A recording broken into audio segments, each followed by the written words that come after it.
estamos entonces grabando en las 3 instancias. Así que, Miranda, podés dar inicio entonces oficial a la mesa y me muteo.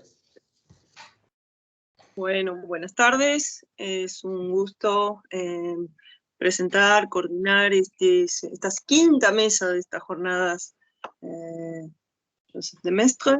En esta oportunidad el tema gira en torno a Demestre y el siglo XIX y tendremos 2 expositores. En primer lugar, Fabricio Castro, de la UBA y del CONICET. Su presentación se llama Una crítica al concepto de reaccionario aplicado a Joseph de Maistre. Y Hernán Díaz, de la UBA y el CETI, cuya presentación lleva el título Saint-Simon y sus discípulos, lectores de Maistre. Los dejo a ustedes la palabra. Gracias. No sé quién empieza. Fabricio, empezás vos. Bueno, ¿no? Bueno, como quieran. Es que es el orden del programa y está muy bien.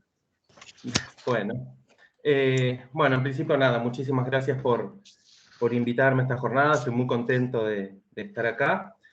Y empiezo sin más preámbulos. Yo voy a hablar sobre la noción de reacción o de reaccionario en una pequeña investigación que estoy iniciando, por lo cual lo que digo acá no es el final de la investigación, sino el comienzo, excepto por la primera parte donde voy a hacer algún repaso por lo que investigué en la tesis doctoral. Ahí yo escribí en esa tesis con el objetivo de buscar un criterio alternativo para definir al conservadorismo. Para hacer eso, bueno, leí, no sé, muchos libros, artículos, ensayos que definieran a lo conservador. Y con esa lectura construí 7 postulados o afirmaciones típicas sobre lo conservador, de las que me distancio, hago críticas, etc. No las voy a repetir las 7, pero critico ideas como que el conservador es el que está en contra del cambio, o lo que es lo mismo, que está a favor del orden establecido, del status quo. Que el conservadurismo es una actitud del comportamiento íncito en nuestra naturaleza. Otras ideas de las que también me distancio es esto de que el conservadurismo es la defensa de la comunidad o de las tradiciones exclusivamente. Y finalmente esta idea de que el conservador es algo distinto del reaccionario, ¿no? Con lo cual ahí tuve que meterme un poco con el concepto y era, digamos, después de muchos meses, traté de retomar nuevamente este tema, un poco estimulado por estas jornadas. Pero bueno, detecté entonces esas ideas sobre el pensamiento conservador de las que me quise, digamos, distanciar un poco, y decidí buscar en el pensamiento de la contrarrevolución alguna clave de qué es ser conservador, estudiando a Burke, a de Maistre, a Bonal, que finalmente no lo incluí en la tesis, y a Donoso Cortés. Como marco teórico para observar la situación de la contrarrevolución, usé el esquema amigo-enemigo de Carl Schmitt, solamente para observar esa situación, un esquema, bueno, bien teórico-político, y me pregunté si había un patrón de la enemistad contrarrevolucionaria. Y me pareció que la matriz común de estos autores es una crítica a lo que uno puede llamar el voluntarismo, ¿no? Entendido esto como los planes racionales, filosóficos, etcétera, de construir el mundo desde cero. Hay muchas formas de decir esto, ¿no? Ese es el núcleo, a mi modo de ver, de la enemistad conservadora. De hecho, Sullivan dice que si existe algo común a toda la tradición conservadora es esto, ¿no? Esta crítica a la pretensión de crear lo social, digamos. Bueno, pero con eso no hacemos mucho, ¿no? Falta algo importante, que es los amigos, ¿no? ¿Qué agrupa a los contrarrevolucionarios en términos también de amistad? Es decir, ¿qué criterio lo suficientemente formal podemos pensar como para abarcar pensamientos tan diferentes como el de los autores que mencioné? ¿Cuál es el patrón que aglutina a los amigos? ¿Hay algún patrón? Y bueno, decidí proponer uno que llamo conservadorismo sustantivo, porque creo que en todos estos autores se cree que, y este es un poco el criterio político que propongo como para distinguir conservadores, de que la dirección política general de la sociedad no está en manos humanas, sino que está en manos de algún mecanismo impersonal, la tradición, o de alguna entidad suprapersonal, Dios, que sabe y puede más que el ser humano. Por lo tanto, el ser humano se debe limitar a no intervenir sobre esa dirección porque es hecha por algo mucho más capaz y eficiente que nosotros, aunque, sin embargo, la lección de esto no es el quietismo humano, necesita esta impersonalidad o entidad suprapersonal directora de la sociedad una colaboración humana. Desgloso brevemente esto, serían 3 cosas. Porque esta definición significa, primero, que el conservador parte de una antropología negativa, siempre, que desconfía de la razón y de la capacidad de la voluntad. O sea, nunca sabemos tanto, ni podemos tanto como otros mecanismos o entidades. No sabemos, no podemos. Aun si supiéramos, ¿no? Aun si tuviéramos todo el conocimiento, tampoco podríamos aplicarlo para crear la sociedad o modificarla de una forma radical. Segundo, esta definición significa decir, o criterios, significa decir que hay procesos impersonales o entidades suprapersonales que sí saben y sí pueden más que nosotros. Algunos ejemplos: Dios, la tradición, la naturaleza, el mercado. No conocemos, esto ya para ejemplificar un poco, no conocemos exactamente el plan divino, ni somos tan capaces como Dios. No conocemos los detalles de cómo se formó una tradición, ni podríamos imponer a la fuerza una tradición. No conocemos todos los secretos de la naturaleza y aun si llegáramos a saberlos, no podemos, como dice Demestre, fabricar un árbol ni un insecto. No conocemos tampoco todos los procesos involucrados en los precios del mercado y por ende no podemos dirigir un mercado. Esta es un poco la idea. Con estos ejemplos me estoy excediendo de los autores que trabajé no como especialista, sino en función de este objetivo, pero simplemente para ejemplificar. Lo conservador, desde el criterio que humildemente propongo, es la defensa de esta idea. Es luchar políticamente, subrayo luchar políticamente, en favor de esta idea en sus múltiples variantes. Y en tercer lugar, esto significa, esta definición que propongo, que la voluntad humana solo colabora, apuntala, mejora, pero no crea, no dirige, no encarna. Estos son verbos que aparecen mucho, ¿no?, en estos autores, Demestre incluido, esto de, bueno, apuntalar, mejorar, etc. El ser humano no encarna, no representa a un mecanismo impersonal o a una entidad suprapersonal, porque no es ni tan sabio ni tan capaz como él.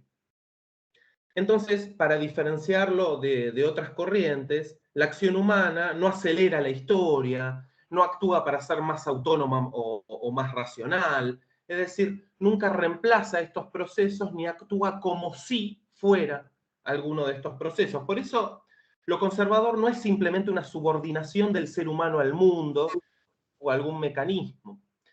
Es, por el contrario, una específica relación entre el mundo y el ser humano en la cual el ser humano se limita a proteger a la impersonalidad de otros ataques, los ataques de los racionalistas, y a ayudar, sostener, emprolijar dichos mecanismos sin intervenir sobre ellos de modo directo.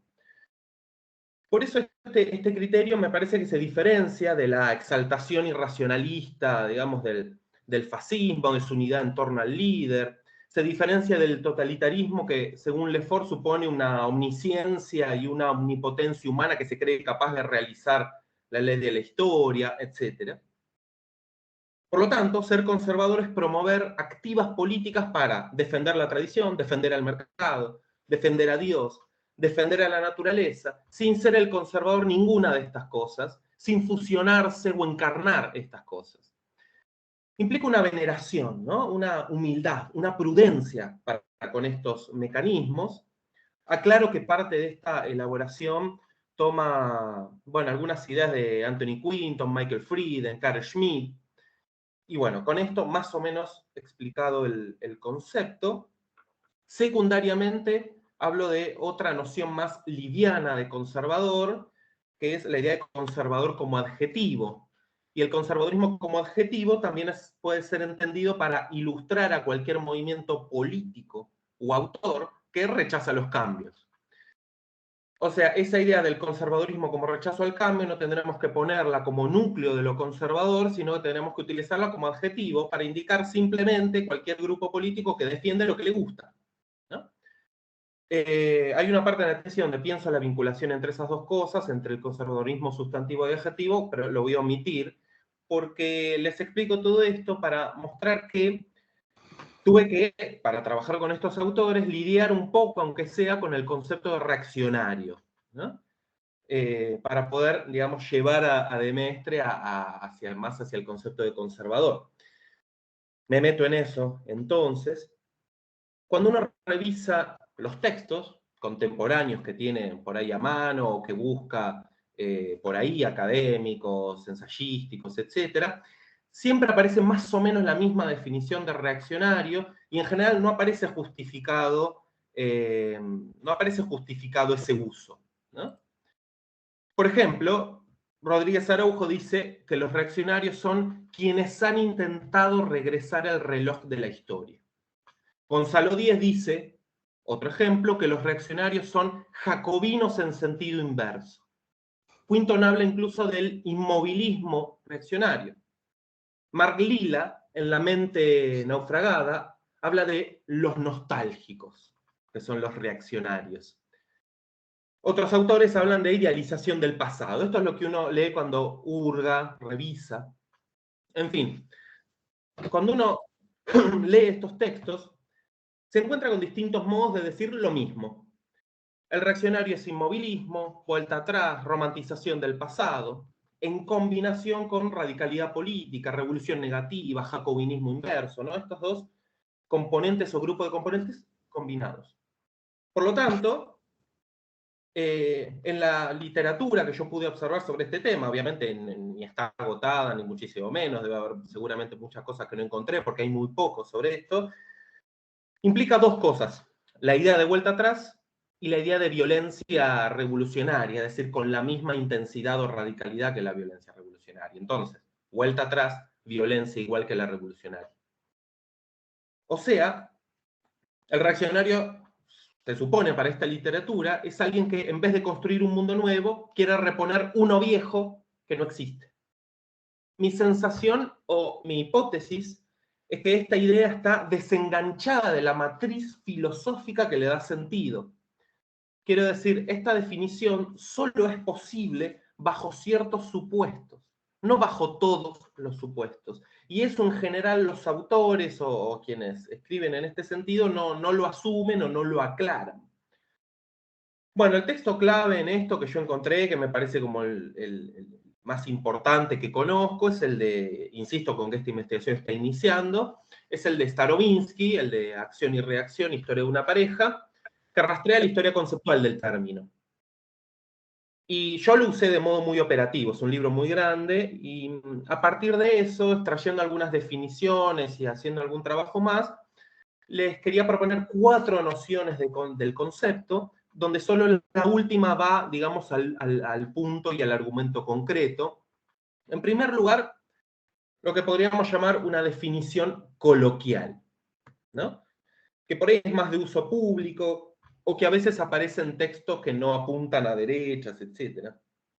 Y según esto, lo reaccionario es un conservador, pero peor, ¿no? Es un conservador, no sé, más radical, más anticuado, más autoritario. Por ejemplo, no sé, un sacerdote es conservador porque está en contra del aborto, y un reaccionario sería aquel que no solo está en contra del aborto, sino también del divorcio, ¿no?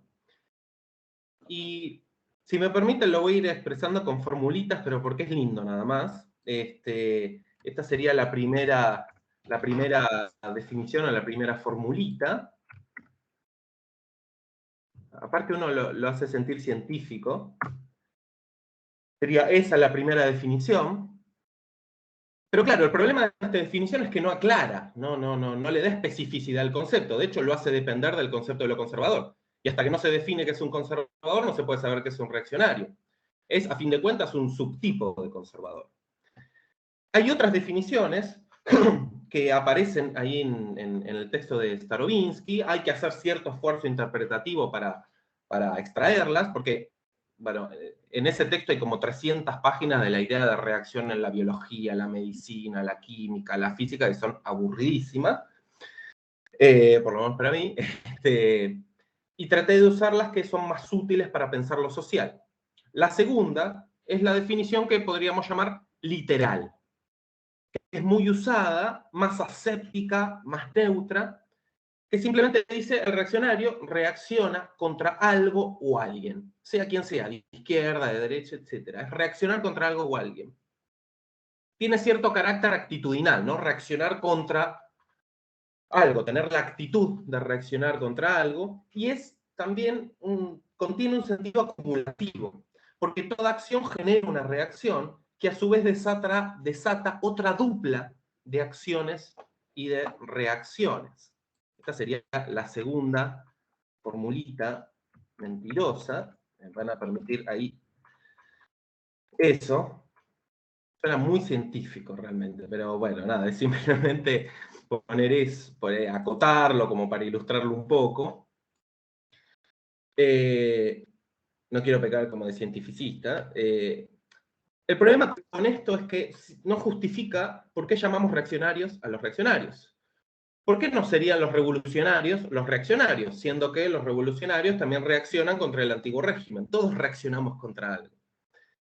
Entonces, a fin de cuentas, ¿quién es el que verdaderamente actúa de tal manera que desata todo el resto de las reacciones? Por eso esta definición tiene cierto rasgo ad infinitum, ¿no? La tercera definición es una analogía exacta de la tercera ley de la mecánica de Newton, que dice que a toda acción le corresponde una reacción de igual fuerza, pero de distinto sentido. Y esta definición, que podríamos llamar la definición de reacción como equilibrio, implica la idea de que un cuerpo social alcance el equilibrio a través de una compensación de las acciones y de las reacciones. O para decirlo con un vocabulario más familiar, los pesos y contrapesos. La reacción sería una especie de contragolpe para reordenar. La cosa se nos va de las manos y viene una reacción que la vuelve al equilibrio. Starobinsky dice que este significado es el que usa de mezcla en consideraciones sobre Francia. Ese es un trabajo que tengo que hacer, tengo que rastrearlo, a ver cuánto aparece en toda su obra, y la podríamos expresar de esa manera. Bueno, el problema de esta definición por analogía es que, bueno, ya no es muy usada, Montesquieu también la usa, es que sigue sin darnos la respuesta de por qué los reaccionarios son los que son, sigue sin darnos la respuesta de por qué en la manualística actual yo encuentro la definición que encuentro. La cuarta me parece que tiene la respuesta, que es la definición de reacción como irreversibilidad. Acá la dupla ya no es acción y reacción, sino progreso y reacción. La reacción sería lo que contradice el progreso, o sea, lo que está en contra de lo deseable, pero sobre todo de lo clave, irreversible. Y esta es la clave, ¿no? Que al concepto de reacción se le asocia la idea de estar en contra de algo que es irreversible. Starobinsky dice que lo usa Constant en 1797 para aplicarlo a aquellos que están en contra del progreso de la razón, del perfeccionamiento irreversible de la razón que va a redundar en una autonomía de la razón y de la voluntad humana. Claro, entonces ahora uno entiende mejor el sentido. Ser reaccionario es defender lo que no puede volver, lo caduco, lo que ya no existe.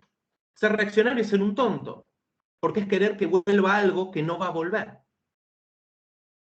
De ahí todas las palabras asociadas, la nostalgia, la idealización, la necesidad de violencia por la impotencia de querer que vuelva algo que no va a volver.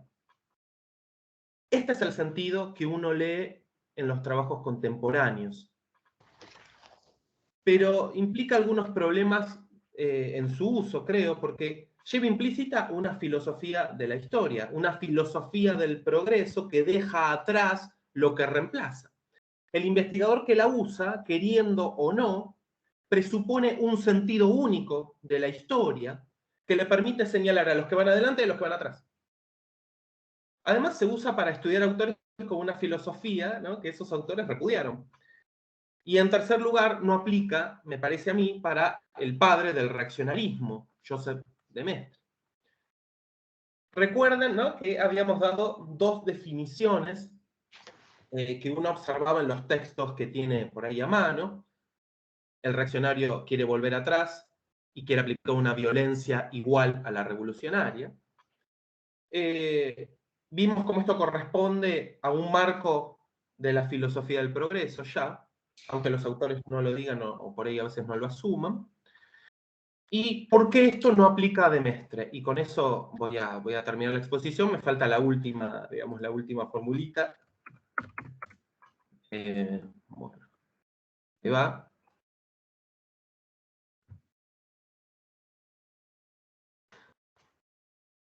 Bueno, ¿por qué esto no aplica a de Maistre? Bueno, primero porque en general uno podría decir que no aplica, según Godeschaux, nadie, perdón mi pronunciación, nadie en la contrarrevolución era totalmente reaccionario, todos querían hacer reformas, nadie hubiera admitido que las cosas fueran igual que antes, aunque acá yo solo repito, creo que esto es un trabajo por ahí de historiadores, digamos. Dos, además la revolución está transcurriendo cuando de Maistre, ¿no?, cuando de Maistre escribe. No hay nada consolidado, es el puro presente la revolución como para hablar de lo antiguo o de lo nuevo. De Maistre sigue escribiendo después de la revolución, yo lo sé, pero aplica lo mismo. La restauración también está transcurriendo. Lo que pasa es que, claro, si uno lo enfoca desde ese marco filosófico, lo nuevo y lo viejo va a estar como empañado o determinado por este marco filosófico de la Ilustración. Tercero, de Maistre no me parece, digamos a mí, bueno, hay especialistas mucho más importantes que yo acá, no me parece que sea un autor que quiera volver atrás. Lo que él pide, desde mi punto de vista, en términos estrictamente políticos, es una reconfiguración del orden europeo acorde con la suprapersonalidad de Dios. Un orden que le tienda la mano a Dios, fuerza directora general de la sociedad. No exalta ni idealiza la Edad Media, incluso en muchos pasajes la repudia. Hay varias citas al respecto. De Maistre dice, sobre la idea de volver atrás, comillas, es una frase: el medio infalible de destruirlo todo es el querer volverlo todo al estado antiguo. Esto lo dicen del Papa. Y también sobre la Edad Media habla de la noche de la Edad Media y opina que la soberanía estaba mal comprendida y mal asegurada en la Edad Media. Y con esto, con estas dos o tres referencias, uno ya puede intuir que cae la idea de un volver atrás en de Maistre. Y de hecho, esto coincide con el último punto, y con esto termino, perdón si me extendí demasiado. No hay, me parece, una violencia revolucionaria en de Maistre. De Maistre conceptualmente se opone a la revolución. Recordemos su famosa frase, ¿no? Eso que llaman contrarrevolución no será una revolución contraria, sino lo contrario de la revolución. Yo leo esto como que de Maistre se opone a la revolución en sí, a la revolución como proyecto de creación de lo social y a la violencia que ese proceso implica. En sus consideraciones les advierte a los franceses, ¿no?, que la restauración no va a suponer una violencia terrible, sino más bien la tranquilidad, la garantía de la tranquilidad pública. Y ya para terminar, yo coincido con esta idea de que la violencia en de Maistre no es una exaltación, no es un elogio de lo irracional, es un dato del mundo trágico en el que vivimos, ¿no?, por nuestra condición de pecadores. Un mundo terrible que no llegamos a entender, pero cuyos mecanismos son, bueno, los de la purificación, la expiación, la regeneración y el sacrificio. No es un deseo, ¿no?, es una descripción, no es un proyecto, es realismo. Y si vamos a imputarle en todo caso violencia reaccionaria a Demestre, cosa que yo creo que no se debe hacer, que le cabe a Burke cuando en su segunda carta para una paz regicida pide la guerra total contra Francia y la eliminación absoluta de la filosofía que le dio origen y los filósofos que lo promueven, ¿no? Y Burke nunca aparece como un reaccionario. Con esto termino. Tenía muchas cosas para contarles, espero no haberlos agobiado, simplemente es no la conclusión de un trabajo, sino, bueno, notas, observaciones, y muchas gracias por escucharme y también por invitarme a estas jornadas, de verdad. Gracias.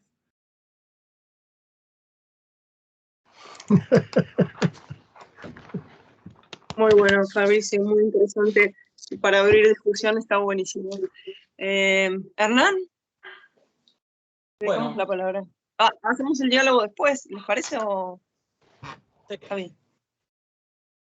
Bueno, yo también agradezco mucho la invitación. Yo aclaro de entrada que yo no soy un experto en Demestre.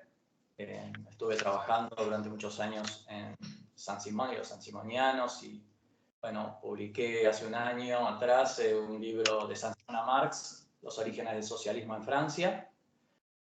A partir de eso es que, bueno, me interesé en la época y obviamente San Simón y los sansimonianos leen y comentan a Demestre, a Bonal, a Montlosier, a Lamennais, que también era un reaccionario, vamos a decir así, provisoriamente si quieren, en esa época. Después tiene una transformación, Lamennais, a Ballanche también citan. Es decir, que hay un interés en San Simón fundamentalmente, pero también en sus discípulos, hay un interés en comprender este tipo de pensamiento. Entonces, bueno, sencillamente, como un poco yo decía en el título de mi exposición, yo solamente voy a comentar las lecturas que hacen San Simón y los sansimonianos. No soy quien para hablar específicamente de Joseph de Maistre, y en esta jornada me he enterado de muchas cosas, varias mesas no pude estar, pero bueno, acá vengo más como para entender algo que para explicarlo. Me interesó empezar, bueno, porque también un poco coincidía con lo que yo iba a comentar, empezar con lo que dijo recién Fabricio, ¿no? Es decir, él llama reaccionario o conservador a de Maistre. Bueno, San Simón lo llama los escritores retrógrados. Él habla primero de Bonal, más adelante habla de Bonal y de Maistre, es decir, ya en su diario El Político, El Politique, y después en el Catecismo de los Industriales, habla de escritores retrógrados, ¿no? Es decir, los que caminan para atrás. En ese sentido, bueno, digamos, está coincidiendo con un poco algunas de las observaciones que hizo Fabricio, y, digamos, concretamente lo que dicen es que lo que quieren es volver al estado en que estaba Europa antes de Lutero. Porque si hay que plantear digamos, la unidad de la Iglesia Católica, si no le reconoce a las otras iglesias ningún estilo filosófico de Maistre, entonces, bueno, eso quiere decir que solamente tiene que existir una Iglesia Católica, la infalibilidad del Papa, solamente el Papa es infalible, es decir, que todos los países tienen que regir por una unidad que esté basada en el Papa y que esté basada en los monarcas. De hecho, en ese sentido, dice San Simón, bueno, la historia justamente avanzó, existe el progreso, dice San Simón, por supuesto. Dice, antes, digamos, se sacrificaba a seres humanos, después se pasó a sacrificar animales, y ahora se hace una metáfora del sacrificio a través de la hostia. Entonces quiere decir que la humanidad progresa, ¿no? Entonces lo que dijo Fabricio me parece que también justamente al final da en la clave, es decir, el reaccionario o retrógrado a lo que se está oponiendo es a un progreso que irrumpió en la historia europea con la Revolución Francesa. Y acá me parece a mí que es digamos, donde hay que señalar el diagnóstico político de San Simón. Es decir, con la Revolución Francesa, digamos, ya se ha barrido con los dos estamentos que prevalecían antes, que eran la nobleza y el clero. la nobleza y el clero ya no cumplen ningún papel en este siglo industrial, dice Saint-Simon. Es decir, la humanidad ha progresado, no se puede volver atrás. La historia de Francia, a partir de la Restauración, es la demostración de que no se puede volver atrás, porque no se devolvieron las tierras a los nobles y al clero expropiado, porque no se volvió a una monarquía absoluta, sino que Luis XVIII tuvo que otorgar una constitución, una carta. Entonces, desde ese punto de vista, ha comenzado una era nueva caracterizada justamente por el avance, por el progreso, ¿no? Bueno, ya después esta idea la va a retomar Marx, cuando dice que el capitalismo revoluciona todos los días, todo, ¿no? Es decir, y todo lo que era sólido se desvanece en el aire. Es decir, todas las tradiciones, lo que parecía ser, digamos, un producto de siglos, sin embargo, todo eso ha sido puesto a la venta, sencillamente. Es decir, el mercado ha ocupado todo, incluso las iglesias, ¿no? Es decir, incluso los títulos de nobleza, por ejemplo, en Francia, que se vendían en los 200 años antes de la Revolución. Es decir, que desde ese punto de vista asistimos a una edad que revoluciona todo el tiempo, ¿no? Y bueno, qué sé yo, la demostración está en este sistema por el cual nos estamos viendo, ¿no? Por ejemplo, la última revolución, la revolución de la telefonía, la revolución de Internet. Entonces, desde ese punto de vista,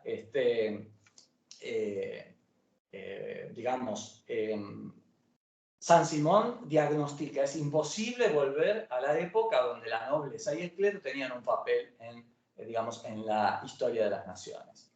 En ese sentido, está muy bien lo del voluntarismo, la crítica del voluntarismo que señaló Fabricio, ¿no? Porque eso también lo dice Saint-Simon. Dice, bueno, nosotros podemos modificar los factores fundamentales de la historia, pero no, perdón, los factores secundarios de la historia, pero no podemos apuntar a los factores fundamentales, ¿no? Es decir, los factores fundamentales van más allá de nuestra voluntad.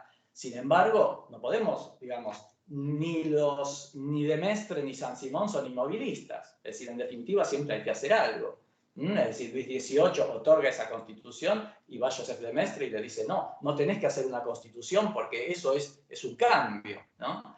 Es decir, ahí desde ese punto de vista, Joseph de Maistre o los reaccionarios o los retrógrados, ¿cómo consideran aquellos que quieren actuar en función del progreso? Es decir, ahí quizás está el problema de los reaccionarios, y es que consideran una patología a todos aquellos que quieren progresar.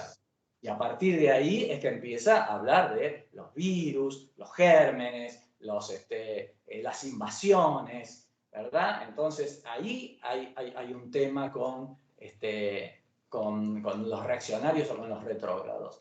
Esa idea de que justamente que la historia va haciendo su trabajo, Saint-Simon lo dice específicamente, me parece que es en el Catecismo de los Industriales, dice, lo que los retrógrados llaman providencia, en realidad es el trabajo de la historia.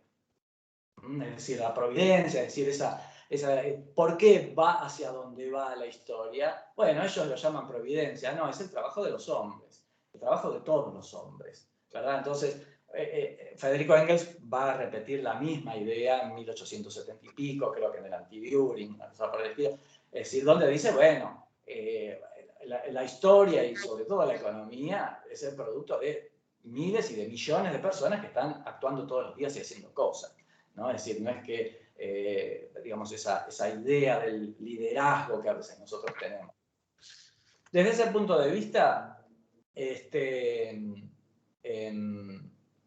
hay que ver cuál es la, conformación del mundo político para Saint-Simon y los saint-simonianos. Después voy a marcar un poquito las diferencias entre unos y otros, ¿no? Pero la conformación del mundo, es decir, voy a citar a Louis Blanc, que es un discípulo lejano de Saint-Simon.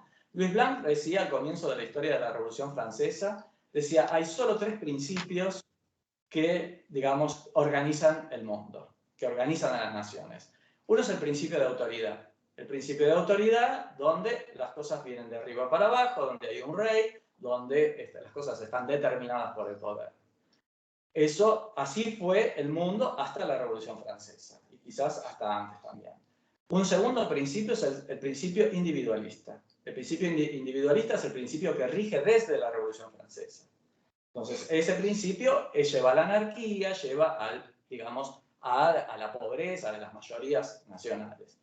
El tercer principio es el principio de la asociación. En ese sentido, el principio de la solidaridad, de asociarse, bueno, de ahí va a surgir la idea del socialismo, ¿no? Bueno, incluso de esa misma palabra, la palabra asociación. Entonces, bueno, acá, digamos, lo que hay que ver es que Saint-Simon critica en algún punto, digamos, con esta idea, ¿no? Con estos tres grandes principios políticos que están representados por los liberales y aquellos que supuestamente representan el progreso o que representan el progreso en su época. Por otro lado, los retrógrados que quieren volver al principio de autoridad, a la unidad de la familia, a la unidad de la iglesia, a la unidad de la nación. Y por el otro lado, Saint-Simon y los sansimonianos que dicen, bueno, muy bien, el liberalismo lo que plantea es la anomia, ¿verdad? Es decir, el individualismo y la atomización social. Nosotros también estamos de acuerdo con una unidad, pero esa unidad tiene que ser una unidad de voluntad de trabajo. Es decir, cuando hay una voluntad, mejor dicho, una unidad de objetivos, cuando hay una unidad de objetivos, es ahí cuando los países se unen.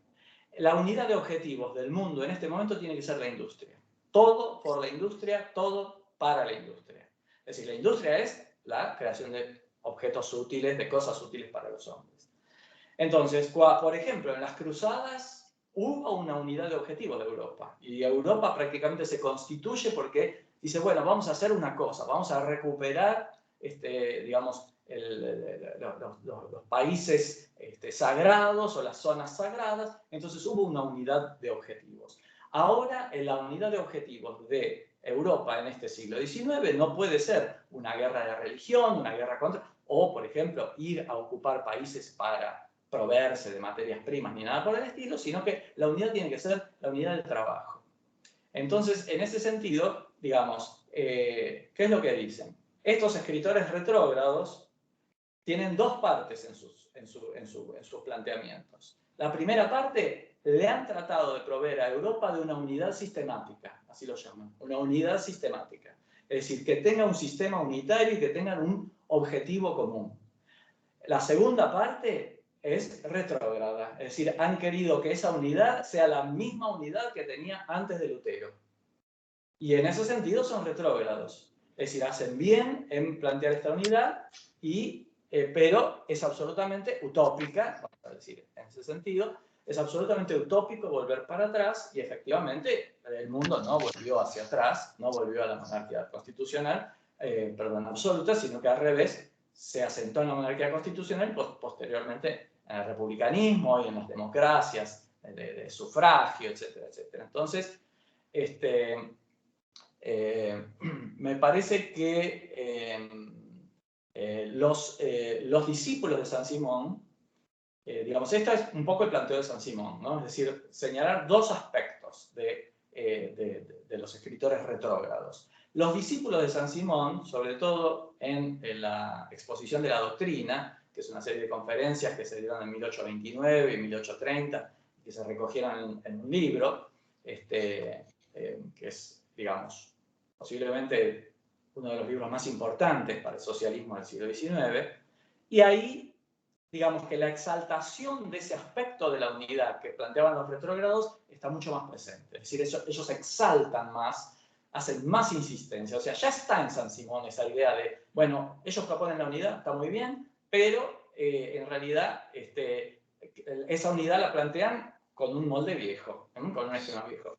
Pero los discípulos en la doctrina ya, digamos, se llenan un poco más el pecho y decir, bueno, qué maravillosa la unidad que había planteado Europa y que tenía la Edad Media. También después una revalorización de la Edad Media que, aunque, digamos, de Mestre haya planteado también quizás sus críticas, yo no lo conozco, no lo conozco en detalle, pero los, digamos, editores, por ejemplo, Philippe Regnier, Pierre Mousseau, etcétera, los editores de Saint-Simon, dicen, bueno, acá está con algún tema similar a los retrógrados, ¿no? Es decir, efectivamente no fueron medievalistas, pero, por ejemplo, consideraban que la Edad Media hasta Lutero había sido una edad orgánica, una época orgánica.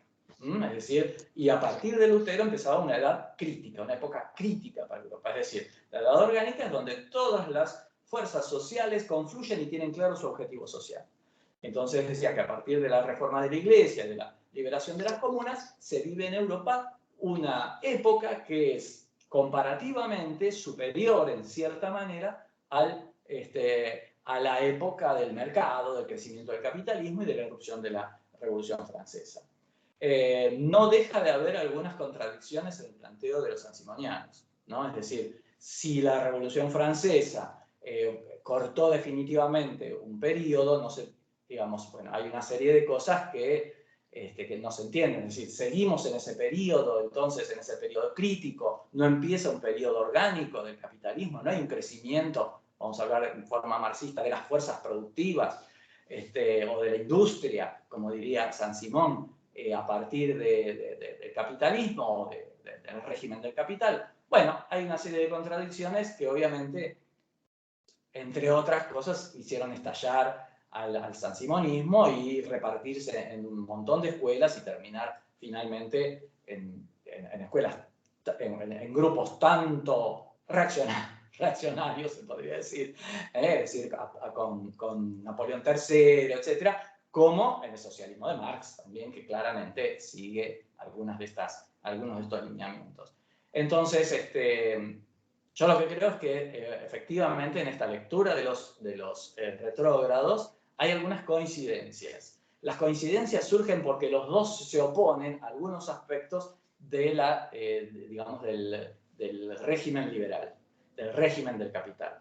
Esa es la coincidencia. La coincidencia es en criticar la anomia y la anarquía y la atomización social que promueve el individualismo. Entonces, a partir de eso, son dos soluciones diametralmente opuestas. Una que quiere volver para atrás, según Saint-Simon, y otra, la de Saint-Simon, que dice, bueno, no, tenemos que avanzar hacia una asociación y a, digamos, mejorar la suerte física y material y moral de la clase más numerosa y más pobre, ¿no? Entonces, ya, esas son como dos líneas completamente divergentes. Y, bueno, después la idea de que la unidad está muy bien, ¿no? Entonces, frente a esa anarquía del capital, la unidad está muy bien, pero la unidad se tiene que dar en otro aspecto.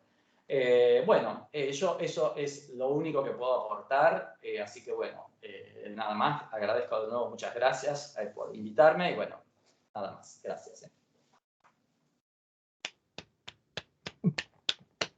Aplauso silencioso.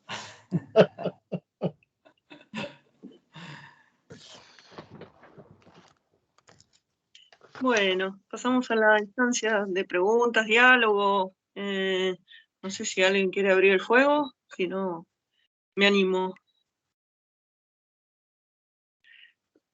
Bueno, tomé algunas notas y tenía algunas preguntas, comentarios.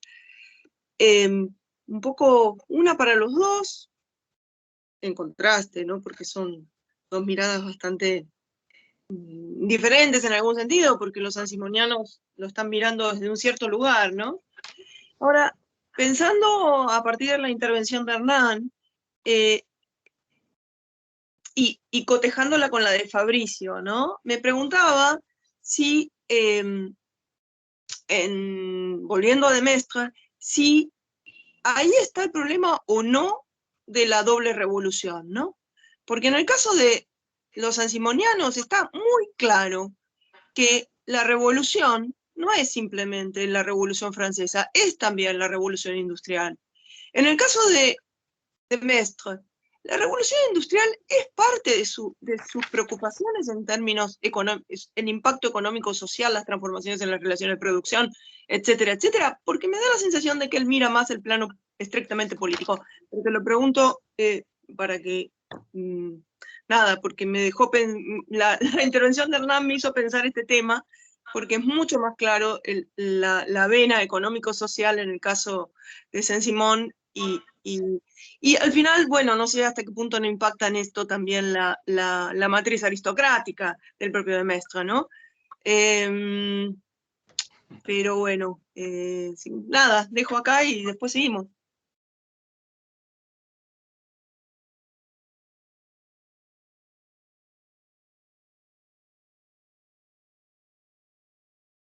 Bueno, gracias por la observación y la pregunta. Yo creo que hay una matriz común en los contrarrevolucionarios, que es que la revolución es un problema de ideas, ¿no? Lo que revoluciona son las ideas. Y de esas ideas modifican la práctica. En Donoso Cortés también, que escribo un poco después, esto está mucho más explícito y más claro, y que entonces lo que hay que atacar es ese factor, ¿no? Ese factor de que el ser humano puede pensar por sí mismo hasta el punto de ser orgulloso y creerse que puede entonces moldear o modificar la realidad a su antojo. Por lo tanto, creo que el plano está en un sentido coloquial de la palabra idealismo, si se quiere, ¿no? De que las ideas modifican la materia. De hecho, entiendo que, digamos, en economía, recuerdo el libro de Castle, no sé si se pronuncia así, donde, bueno, hay aspectos liberales, digamos, ¿no? En de Mestre, incluso si no recuerdo por la biografía de Richard Le Brun, que, bueno, de Mestre había también iniciado o incitado algunas reformas o algunos ayornamientos económicos, sobre todo en el sector de la propiedad. Esas lecturas también me hicieron pensar en algo en lo que estoy tratando de trabajar ahora, que es que para seguir con mi investigación, digamos, me salteo el siglo XIX y quiero pensar la relación entre la contrarrevolución y Hayek. Porque hay una cita sorprendente. ¿Por qué no soy conservador? Hayek dice, para los liberales debería haber sido muy útil estudiar autores como de Mestre, Bonal, Donoso Cortés. Y uno dice, ¿cómo puede decir una cosa así? Antiliberales por excelencia, ¿cómo Hayek los puede citar? Y ahí a mí me da una impresión para pensar, esto es una hipótesis, no sé, que no puedo justificarla casi de ninguna manera, pero bueno, estamos discutiendo de una manera laxa, de que quizás más que un liberal conservador, Hayek sería un conservador liberal.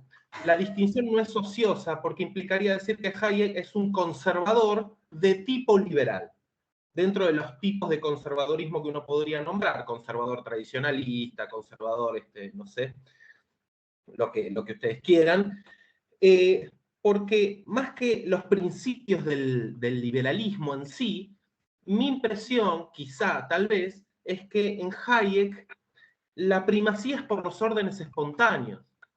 Entonces, lo que le gusta del liberalismo es que haya sido un efecto de un orden espontáneo. De tal manera de que si tuviéramos un lugar donde nunca hubo un orden espontáneo que desembocara en el liberalismo, no tendría que haber revolución, ¿no? ¿Se entiende esto, no? Frente al dilema de que en un lugar no hay liberalismo, bueno, ¿se podría intervenir revolucionariamente? Desde los principios de Hayek, no. Entonces eso lo haría, me parece, estrictamente hablando, un conservador. Lo mismo me sucede con pensadores como Roger Scruton, por ejemplo, que dice, o Gregorio Luri, que sigue a Scruton en esto, pronuncio horrible los nombres en otro idioma, así que me disculpo, pero que dice, el conservadurismo es la defensa de la comunidad, de la identidad, de los modos de vida, etc.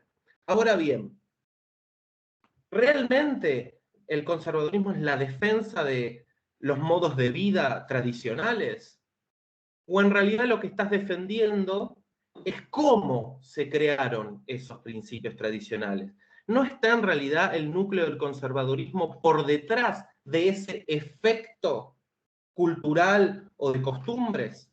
¿Qué pasaría si viniera una revolución e intenta implantar una tradición y la mantiene a fuerza de violencia y logra implantarla durante muchos años? ¿Estaría de acuerdo Roger Scruton con eso?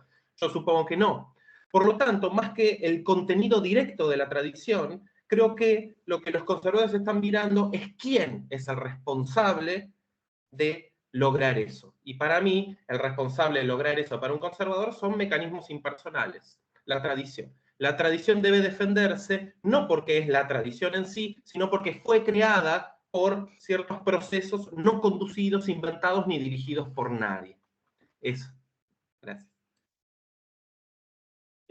Bueno, me parece también muy interesante lo que dijo Miranda y lo que dijo recién Fabricio también. Es decir, claramente tengo la sensación, sin haber leído todo, pero el libro del Papa o Consideraciones sobre Francia, que efectivamente para de Mestre es un problema de ideas, ¿no? Es decir, y que, bueno, en ese sentido, San Simón y los sansimonianos, el problema es un problema de industria.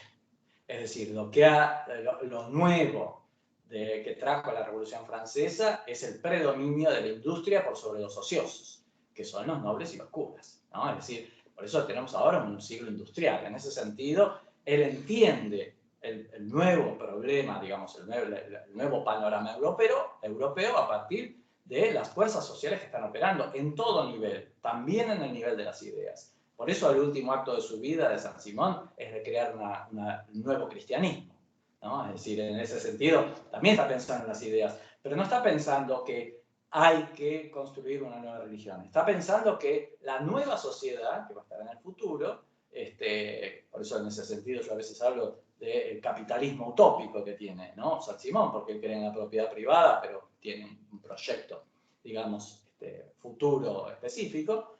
La nueva sociedad también va a tener una religión diferente, ¿no? Es decir, que a la sociedad antigua le correspondía un tipo de religión, a la sociedad medieval le correspondía otro tipo de religión, a la sociedad industrial le va a corresponder otro tipo de religión, y él la crea. Ahí ya hay un acto por ahí voluntarista también, ¿no? Además, pero que va a llevar por ejemplo, al mesianismo de Enfantin. Entonces, bueno. Pero más allá de eso, es importante ver que San Simón sirve al conjunto de las fuerzas sociales operando a través de la Revolución Francesa, si bien no, analiza de esa manera la Revolución Industrial, sí analiza, digamos, a la sociedad, a toda la industria que se está produciendo en Europa, ¿no? Y cuya expresión es vamos a llamarlo así, la libertad o la democracia, etc. Entonces, me parece que es importante y es importante también el tema de la crítica a la libertad que hacen los sansimonianos, más que San Simón, los sansimonianos. Es decir, la crítica al concepto de libertad. Él dice, para la libertad es buena negativamente. Es decir, como una libertad negativa. Si yo estoy en la cárcel, quiero ser libre. Si yo estoy en una dictadura, quiero salir de la dictadura. Pero la libertad no nos sirve para decidir hacia dónde tenemos que ir. Es decir, ¿qué es lo que tenemos que hacer? ¿Cómo nos tenemos que organizar o qué tenemos que producir? La libertad, en ese sentido, es absolutamente imposible que nos ayude. La libertad es, bueno, ya está, ya somos libres ahora. ¿Y ahora qué vamos a hacer? Ahora nos tenemos que organizar, no tenemos que ser libres. Ya somos libres. De cierta manera uno podría decir, bueno, ya los trabajadores eran libres, no había esclavos, ¿no? Entonces, bueno, uno podría decir, bueno, un país está colonizado por... bueno, muy bien, pero una vez que Argelia se sacó de encima a Francia, ¿qué va a hacer? Ya somos libres, ¿y ahora qué hacemos? ¿No? Es decir, en ese sentido, ellos decían, la libertad no es un concepto organizado. La libertad es un concepto que sirvió para romper las cadenas que nos ataban durante la monarquía absoluta, Luis XVI. Está muy bien lo que hicimos, pero la libertad no nos sirve para saber lo que tenemos que hacer. Lo que tenemos que hacer, entonces ellos hacen una propuesta. La asociación, pensar en los pobres, digamos, diciendo, bueno, todos los gobiernos, todo lo que hagan tiene que ser pensando en los pobres. Entonces, bueno, toda una serie de propuestas, ¿no?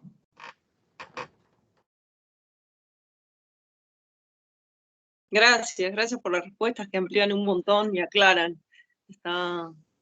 Y yo había anotado una pregunta para vos, Hernán, que conecta directo con lo que acabas de decir, esta crítica a la idea de libertad. Y tiene que ver con esto, ¿no? Porque es claro que miran al futuro, ¿no? Y construyen esa unidad en lo industrial, como mencionabas.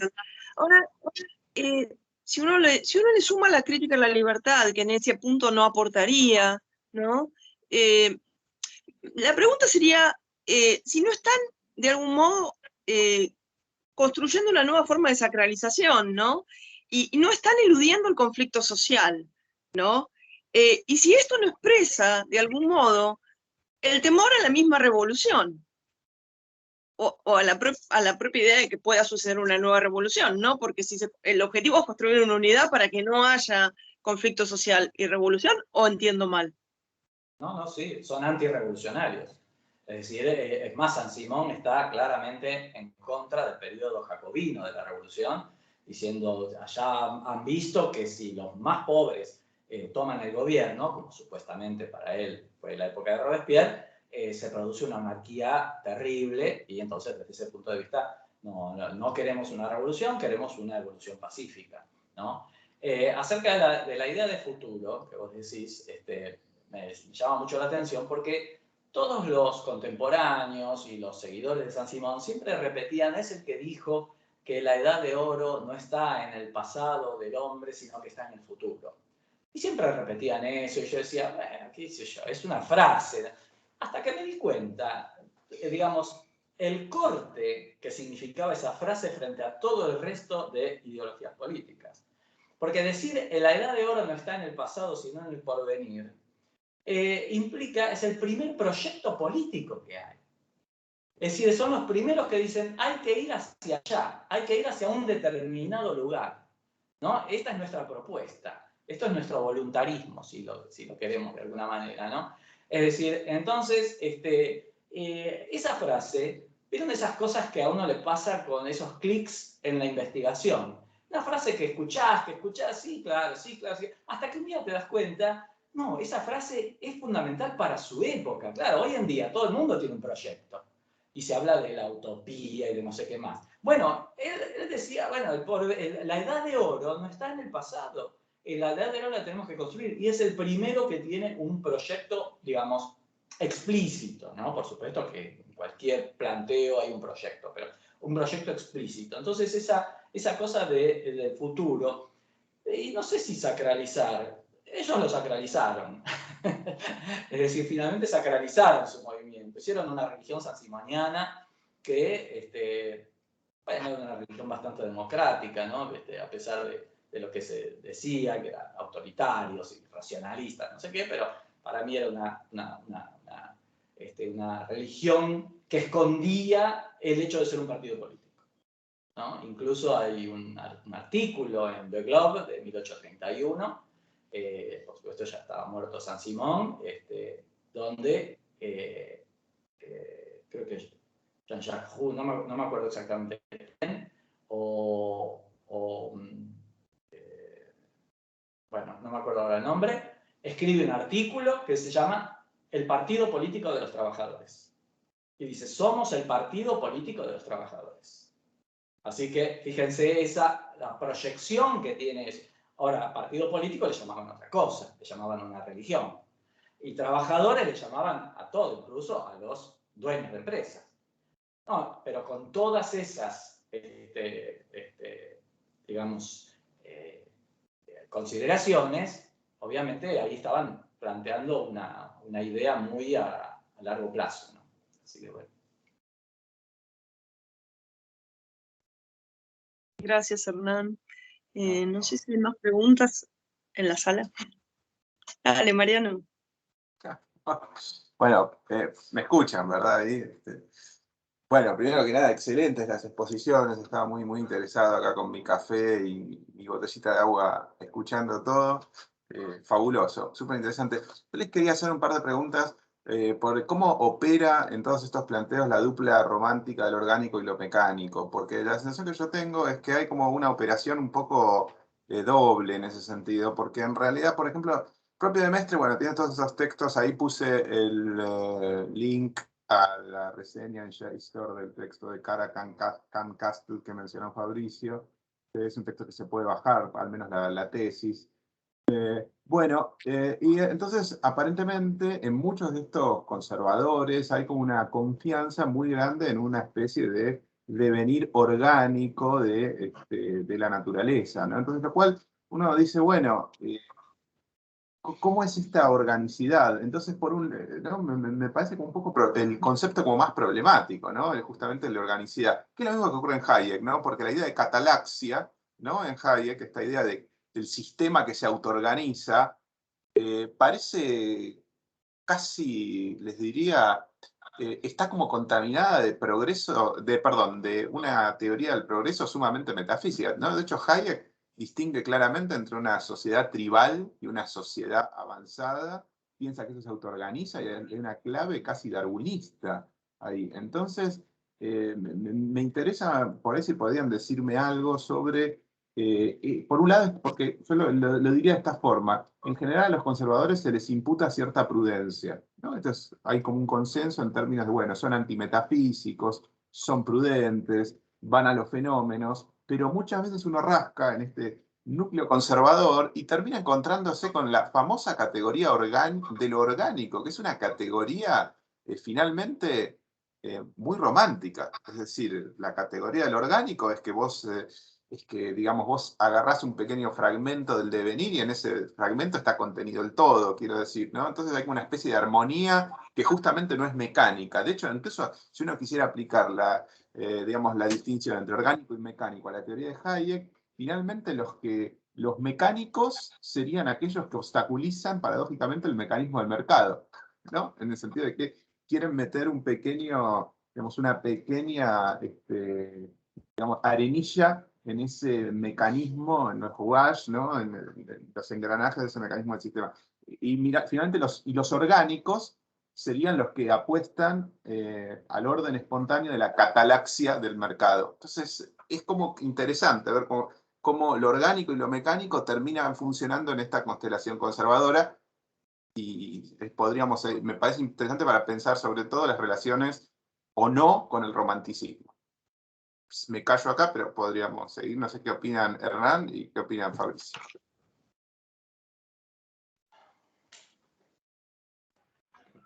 Bueno, muchas gracias, Mariano, por la pregunta.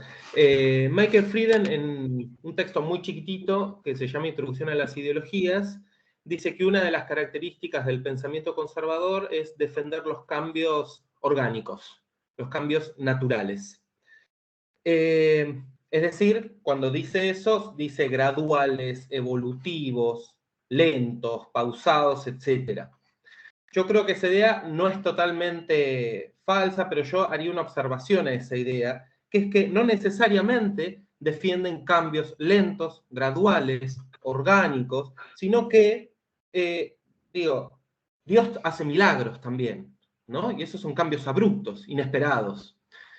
El mercado también tiene cambios abruptos, inesperados y salvajes. Incluso, qué sé yo, uno podría pensarlo también con la tradición, tiene acontecimientos. Con lo cual, no se trata solamente de que existan esos cambios, tanto si son lentos o graduales como si son abruptos. Se trata de quién es la fuerza rectora de esos cambios, desde mi punto de vista. Pero esas fuerzas rectoras, por eso yo corro, digamos, el enfoque sobre el conservadurismo más hacia el sujeto, hacia el quién, ¿no? Hacia el quién es el que está dirigiendo la sociedad. Pero esto no implica en absoluto un quietismo, como imputa Hayek a los conservadores.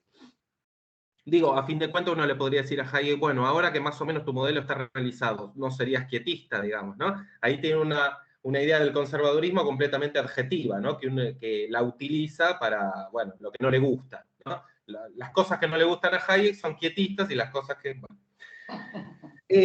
Entonces, digo, como en el conservador el cambio no es necesariamente orgánico, natural ni lento, porque puede ser abrupto, y entonces el núcleo está en quién lo hace, y lo hacen fundamentalmente mecanismos impersonales o suprapersonales, la función de la voluntad humana es una activa política en favor de eso, en favor de lo que sea que haga o que nos lleve esta impersonalidad.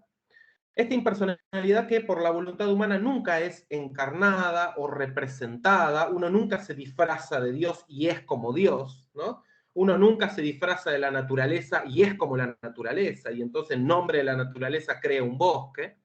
Uno nunca imita exactamente los procesos del mercado. Lo que puede hacer son dos cosas. Primero, protege.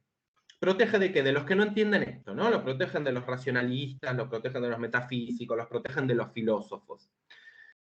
Y eso implica, por lo tanto, por lado de los conservadores, una especie de autolimitación. Los contrarrevolucionarios siempre ponen el acento en el problema del orgullo, el orgullo humano, que los hace creerse iguales que las impersonalidades, creerse iguales que la tradición, creerse iguales que Dios, creerse iguales que la naturaleza, creerse iguales que el mercado, como se creen a veces los burócratas del Estado, dice Hayek. Y la otra misión es siempre secundaria, pero es una misión, algo así como una especie de activa política de mejora, de apuntalamiento, algo así como una especie de invernadero. Las plantas crecen solas, pero uno va y corta por ahí un pedacito.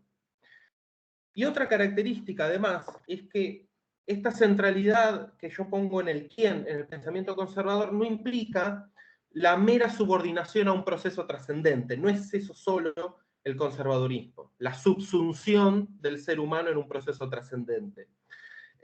No, porque en general hay algo empírico también en los contrarrevolucionarios, más allá del innatismo de Mestriano, etcétera, pero hay algo donde el conservador anda a tientas y la única pista de cómo funciona el mundo la tiene en lo que ve, en las huellas que deja Dios con su plan, en los indicios que deja la tradición, por ejemplo, inglesa con la common law, en las huellas que dejan las estadísticas del mercado, que nunca nos dicen todo, pero algo nos pueden decir, en las reacciones de la naturaleza, en el sentido segundo del término, las reacciones de la naturaleza en el mundo.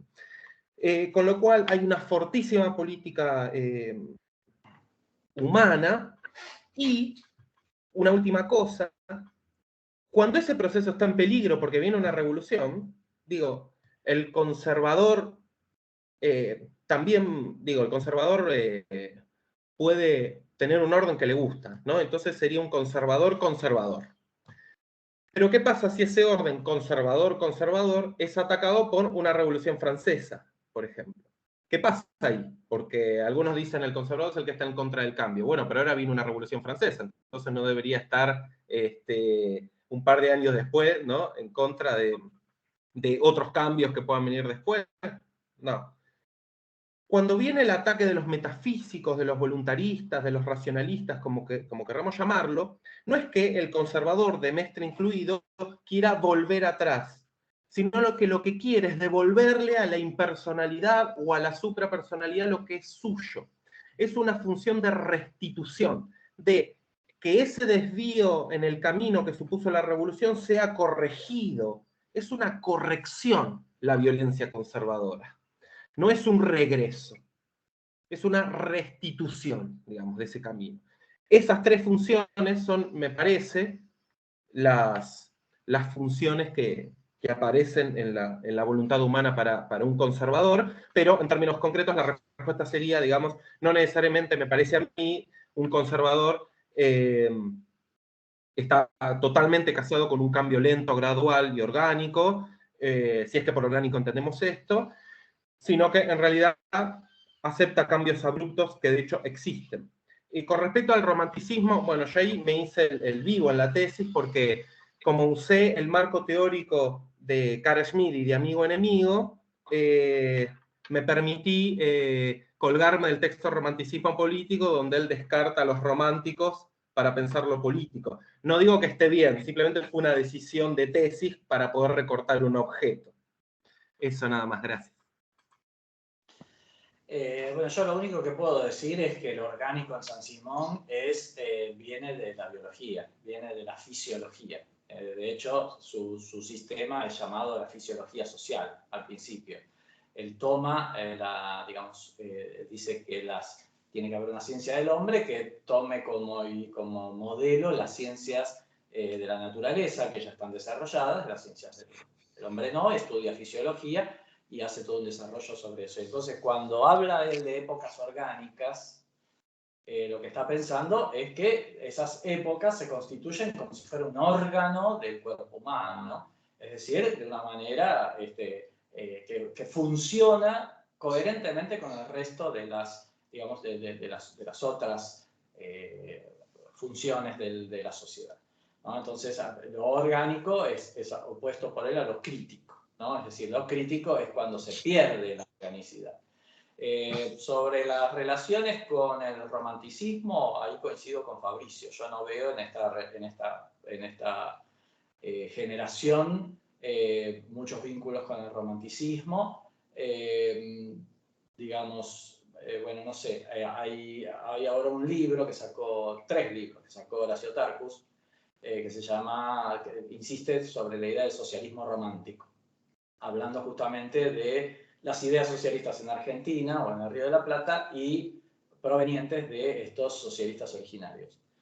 Son 3 volúmenes que abarcan todo el siglo XIX. Bueno, yo acabo de sacar una crítica en la revista Archivos, que es la revista del CETI, justamente sobre esa, no sobre el libro, porque el libro tiene biografías muy buenas, pero sí sobre ese concepto de socialismo romántico.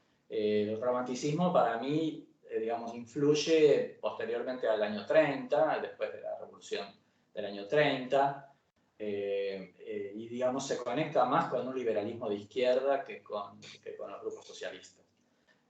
Y sobre todo, bueno, con Saint-Simon y con los más grandes teóricos, no le veo traza de romanticismo.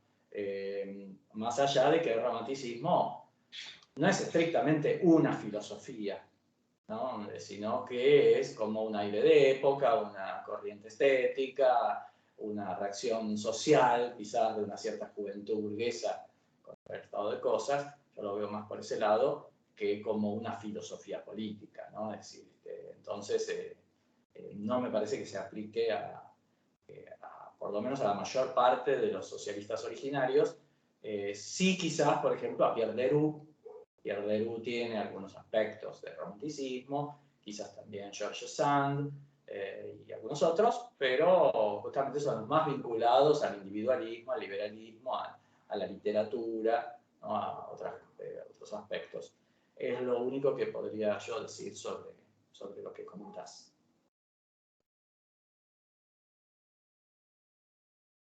No sé si Matías quería decir algo. Me pareció. Sí, bueno, Mariano, Matías. los saludo, ya que no estuve presente. Además, los saludo doblemente porque bueno, la invitación a Hernán fue inicialmente idea mía. Con Fabricio lo hablamos entre Mariano y yo, así que bueno, quería estar doblemente presente en la mesa y bueno, desde ya lo que llegué a escuchar me interesó mucho. Y tendría una pregunta para cada uno. Para Fabricio, algo que está bastante relacionado con lo que presenté yo la otra vez, que era esta suerte de cuestionamiento que hacía yo del canon reaccionario, al menos tal cual lo usaba Ébola, ¿no? Porque a lo largo de más o menos 40 años, él cita a De Maistre mucho más extensivamente en su juventud que en sus años, si se quiere, maduros, y ahí es donde De Maistre pasa a ser la parte de la letanía, ¿no? De autores que vienen a legitimar una postura que Ébola denomina él mismo tradicionalista, ¿no? Con una T mayúscula, porque bueno, para él la tradición es algo justamente extrahistórico. De hecho, la historia es en cierta medida la demostración de la tradición por la negativa, porque la degenera, porque ya el mismo devenir supone para él una decadencia. Entonces la pregunta mía iba, después de este largo rodeo, ya que es tu tema de investigación ahora, ¿qué pasa con este Joseph de Maistre del siglo XX, que en muchos casos ya aparece cristalizado como este enemigo acérrimo de la revolución, irracionalista cuando no oscurantista, dolorista incluso a veces, al punto de que cuando yo estaba leyendo un poco lo que decía Ébola, me hacía acordar al famoso texto de Isaiah Berlin, aunque con un sentido distinto, ¿no? Para Ébola era fantástico, digamos, tener un autor tan enemistado con la modernidad, mientras que Isaiah Berlin lo ve, digamos, como la ofensiva abierta del oscurantismo, creo que lo denomina. Entonces, bueno, un poco, si bien lo estás trabajando todavía, ¿qué es lo que pasa con este Joseph de Maistre en el siglo XX que se presta a estos usos, digamos, donde él ya mismo está cristalizado en este rol de reaccionario? Y para Hernán, bueno, ya hace más de 10 años que estamos hablando de esto, cuando vos dabas seminarios sobre el socialismo utópico y yo iba ahí a hablar de Maistre y de Bonald, ¿no? Porque claramente no entendía muy bien cómo funcionaba el asunto. Pero la pregunta va, digamos, para Saint-Simon, en esta sociedad, digamos, que él plantea para el futuro, tenemos esta élite formada por industriales y por científicos, y el científico muchas veces es planteado como el que va a ser el sustituto del sacerdote, ¿no? Esta nueva religión de la ciencia y también de la industria, pero quizás lo dijiste y me lo perdí.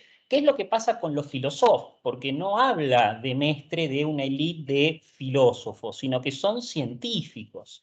Entonces, no sé hasta qué punto, digamos, quizás no con la misma virulencia, pero esta enemistad, este rencor que le había quedado a de Mestre con estos filósofos de las luces, un poco también está presente a posteriori en las primeras décadas del siglo XIX.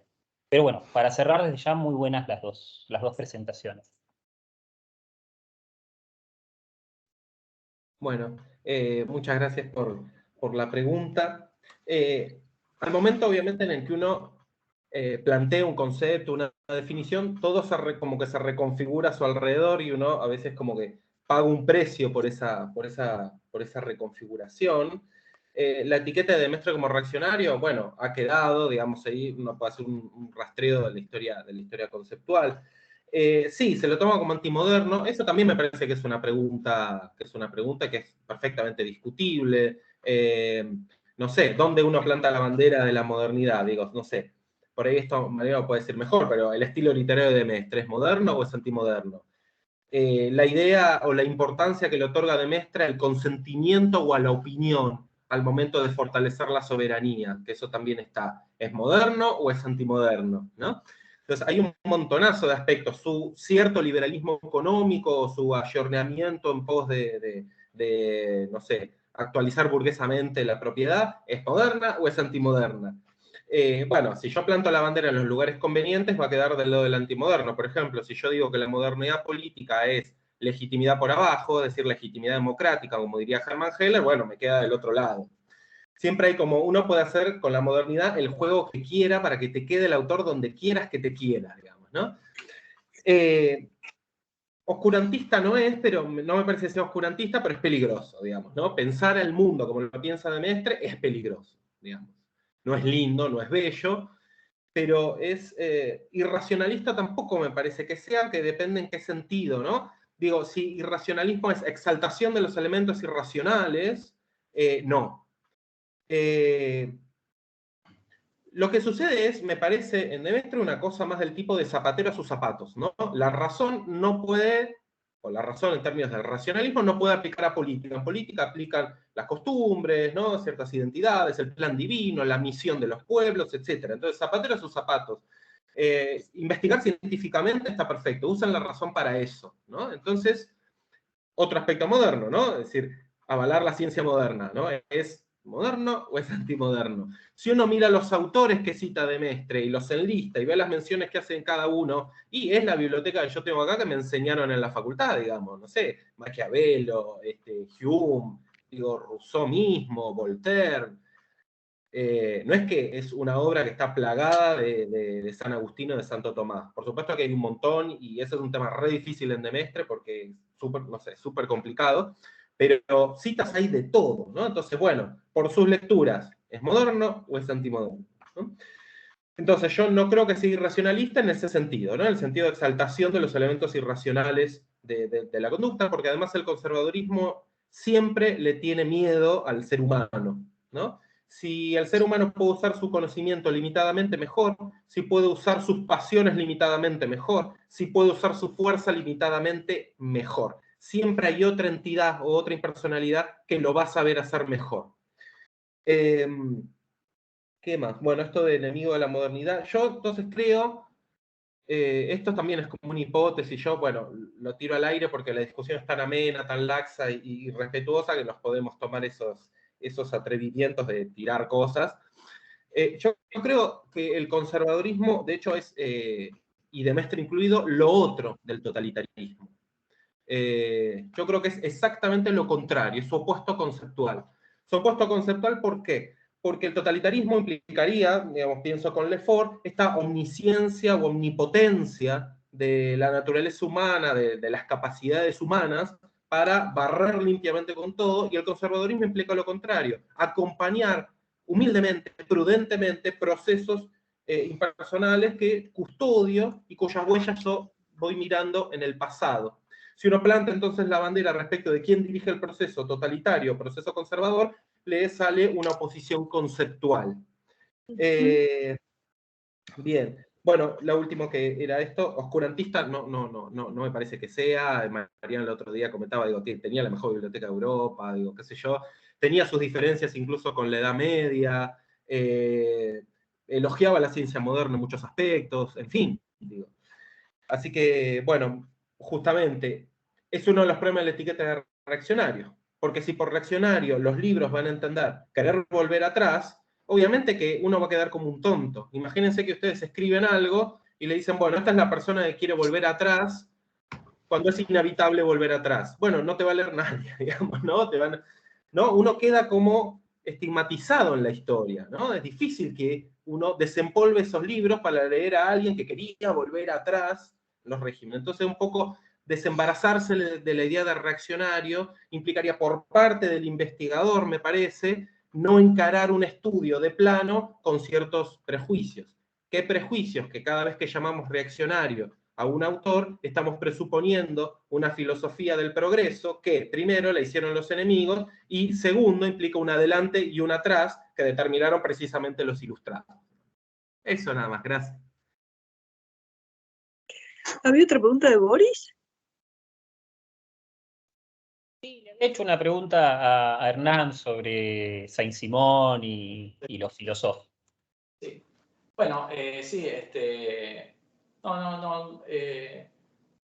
no había una concepción de una élite específica, había una concepción de la sociedad, y la sociedad tenía industriales, artistas y científicos. Es decir, esos eran los tres grandes grupos que actuaban, digamos, en función de las cosas que la sociedad necesitaba. Fuera de estos tres grupos eran todos ociosos. Los filósofos eran criticados a través de los metafísicos, los llamaban los metafísicos. Los metafísicos, decía Saint-Simon, cumplieron una gran función en el siglo XVIII, destruyendo las, digamos, las lecturas autoritarias de la religión, y los legistas actuaron también destruyendo o defendiendo a los industriales que querían producir.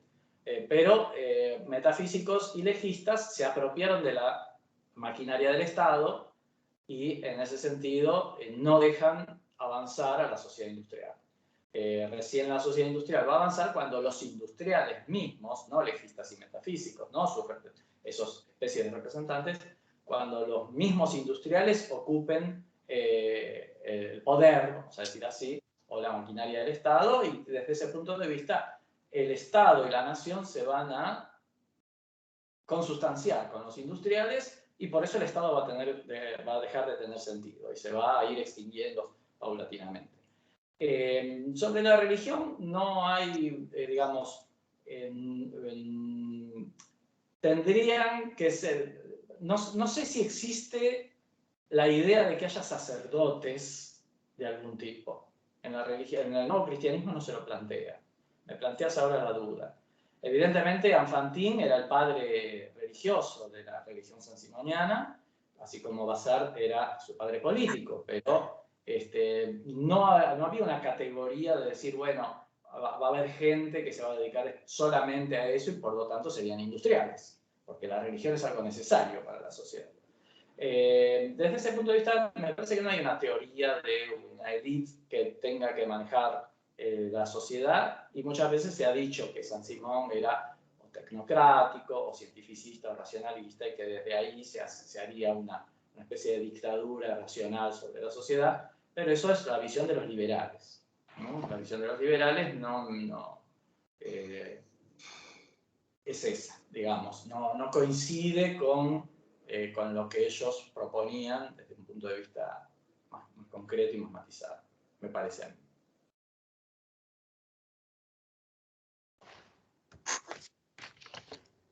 Mariano, ¿querías decir algo?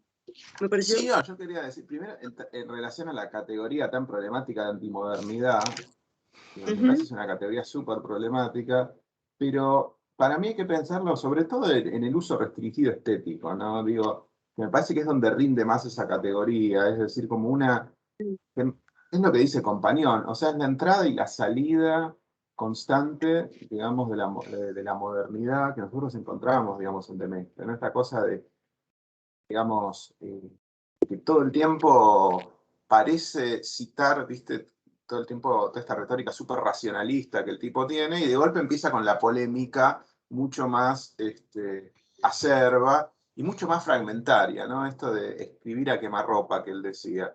Entonces, en ese sentido, digamos, me parece que la antimodernidad tiene que ver con ese tipo de ubicaciones frente a la temporalidad histórica que después tiene un correlato en la escritura, ¿no? Entonces, y ese es justamente el encanto de los antimodernos. Es decir, el encanto cuando los lees como literatura, es decir, cuando vos trazás la línea de Mestre Baudelaire, en el sentido de, porque digo, o sea, es decir, Baudelaire era un gran lector de Mestre, y entonces si él hace rendir en términos de una, Baudelaire no hace rendir en términos de una estética moderna, es decir, justamente en el pintor de la vida moderna, la idea del pecado original de Demestre. En ese sentido, me parece que la antimodernidad está bárbara, es decir, como, pero si vos querés como una categoría estética para pensar esas inscripciones dobles que hay montones de autores. El tema es que yo muchas veces me preguntaba si yendo por ahí en el sentido que decía Fabricio, ¿no? Si la categoría de antimodernidad no termina, viste, como estetizando autores que finalmente son políticos, o más bien, o siguiendo con todo esto, siguiendo así, con esta estro conservador que ahora tenemos, que aparentemente adquirió en esta mesa, viste, acá que trajo Fabricio. Bueno, seamos conservadores usando la categoría de antimodernidad, es decir, usémosla en términos estéticos, pero ya, viste, la sensación que yo tengo es que si uno empieza como como un chicle, a decir, bueno, qué linda la antimodernidad, ya la cosa se empieza a poner mucho más problemático, mucho, ¿no? Realmente en ese sentido mucho más problemática. Bueno, simplemente decir eso. Y una pequeña nota al pie, que digamos que es toda la cuestión esta de la confianza en la naturaleza frente al legislador único y racional. Yo, no sé, esto por ahí lo tiro así, que ya está en Polibio, ¿viste? Cuando él compara, digamos, la Micte Politeia romana, que sería el resultado de innúmeros legisladores, frente a griegos que vienen y proponen una idea. Entonces, por eso a Roma le va bien y, digamos, pero uno puede leer, pero me parece interesante lo de Polibio, porque uno puede leer ahí también oportunismo. En realidad, digamos, Polibio está diciendo, bueno, qué orgánicos que son los romanos, porque ahora yo estoy a favor de los romanos, digamos, ¿no? Entonces, no dice orgánicos, sino hace un elogio, digamos, de la Micte Politeia. Entonces, bueno, no sé. A mí de todo esto, un poco que les quería preguntar a los dos, ¿no? Porque ¿qué hacer con estas apelaciones a la naturaleza? Que son como el lado siempre como más complicado de todos estos razonamientos conservadores, porque la naturaleza definida como, según quién, etcétera, etcétera, y es como siempre el obstáculo, por eso yo soy de letras, no soy de filosofía política, nada por el estilo, es el obstáculo con el cual uno termina, viste, muchas veces chocando. Y si esa idea de naturaleza, después le quería preguntar a Hernán, no se proyecta hacia el futuro en el caso del sansimonismo. ¿No? Digo, porque la edad de oro es, claro, es exactamente, es un mito en algún punto que siempre alude a la idea de la naturaleza. Bueno, no sé si me expresé o abrí más, pero nada, no sé si quieren contestar o no. Bueno, yo también soy de letras, así que y bueno, yo creo que lo de la naturaleza importa mucho hasta la Revolución Francesa, ¿no? Es decir, lo natural, los derechos naturales, se nota en los escritos mismos de la Revolución Francesa. Saint-Simon lo utiliza desde el punto de vista científico, es decir, las ciencias de la naturaleza y las ciencias de la sociedad. Es decir, el primero, porque en realidad ya hay otros también que lo anticipan,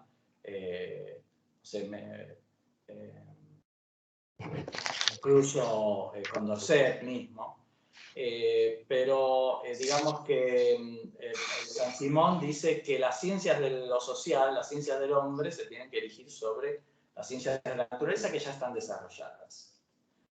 Fundamentalmente porque él empieza con Newton, empieza como un admirador de Newton, entonces la atracción de los contrarios, la idea esta de la atracción de los contrarios y la superación de esa atracción le llama mucho la atención. Después con la fisiología, a través de Yggdrasil, Villard, Cabanis y otros más que están con los ideólogos, mucho y finalmente no, después se encuentra como modelo la economía política de Jean-Baptiste Say. Así que, bueno, digamos, no hay, digamos, una idea de lo natural, que eso sí sería romántico, como en el fondo de la historia, hacia atrás en la historia, la Edad de Oro, o una idea perfecta hacia atrás o hacia adelante, sino que es una idea más bien racional sobre, me parece a mí, que tiene Saint-Simon sobre, no racionalista, pero racional. Es decir, trata de entender la sociedad de su tiempo y no forjarse alguna idea específica sobre lo que hay que hacer, como Fourier, por ejemplo. Charles Fourier, ya más concretamente, dice, bueno, hay que hacer esto, hay que hacer lo otro, etc. Entonces, y otros más también, ¿no? En cambio, Saint-Simon es un estudioso. Básicamente, puede tener algunos elementos también de, digamos, de proyecto, pero básicamente es un estudioso de la sociedad de su tiempo. Por eso es, a mi modo de ver, una de las bases fundamentales de Marx. Es decir, en el sentido de comprender las fuerzas sociales que actúan en un determinado momento. Por ahí lo veo yo.